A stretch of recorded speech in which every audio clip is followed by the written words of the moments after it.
Ms. Watkins-White to come forward, please. Ms. Watkins-White, Mr. Councilmember Davis has a question for you, ma'am. Yes, sir.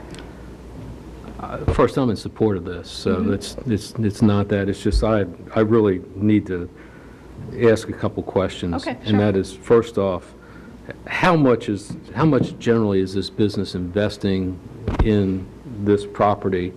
I understand the cause of all this is because they wanted to improve the property. How much are they investing? Do you generally know? Generally, we're the totality would be about 50 million. Total over it. Yeah, over a 10-15 year time period, about 50 million. Right, but the cause of this tonight is because they wanted to do some improvements to the site. Right. And that threw them into this situation on Correct. setbacks. So Correct. define why. That is, they have some new machinery on the facility. Fred, can you tell me what the estimate for that particular the machinery was about $13 million. And because of the size of it, as through the years and working through this process, staff determined that kicked them out of the grandfathering status and required them to apply for conditional use permit for that structure. So they wanted to invest in the city, they wanted to invest in equipment, but there's no recognition of being grandfathered. I wish the delegate were here, because I understood from the last that this is something the state has to Correct. deal with. But I think it's an excellent example. Were there any violations? Has this business had any violations? Was this caused by any problems at all? The equipment, the installation. No, I mean the equipment, or fact just that they had to go through this process. Well, it was because of the equipment, and in fact, one of the employees went to apply for a building permit for the equipment.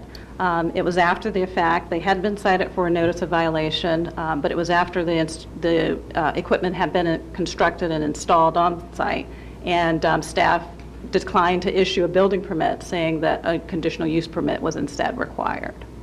And just a rough estimate, because of this, going through this process has taken how long? And gosh, approximate cost would be how much? I want to say I started this process probably late 2012 or 2013, and I don't know how much money we spent. 2011. Tens of thousands, 100,000? Right. For someone who's been in business since 1940, basically doing the same function. Well, they acquired this property in 2004. Okay, and so well, they've still. been there for 11 years. And the business itself and some type of recycling has certainly been there for well over 50 years.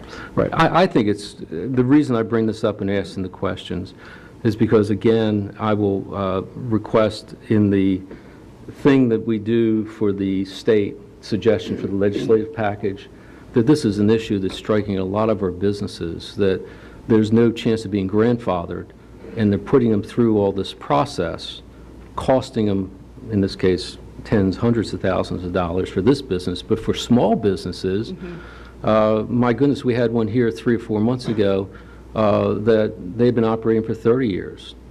And it was costing them tens of thousands of dollars for really not going to produce any more profit. In fact, for the city, I imagine that the B-poll taxes and the property taxes will increase revenue to the city as well. I've already had a meeting with the real estate assessor's office, yes. So anyway, I appreciate you coming up, being willing to answer the questions. I fully support it. I just hope in the future that somehow with the state we can convince them that this is a problem that really needs to be addressed in the business community, because if Chesapeake's really going to be open for business, it should be open for existing businesses as well. Sure. So thank you. And as you said, Simm's, unfortunately, is a company that could bear the expense of that being a international company, but smaller businesses, no. Thank you. Thank you. Ms. Ritter, please.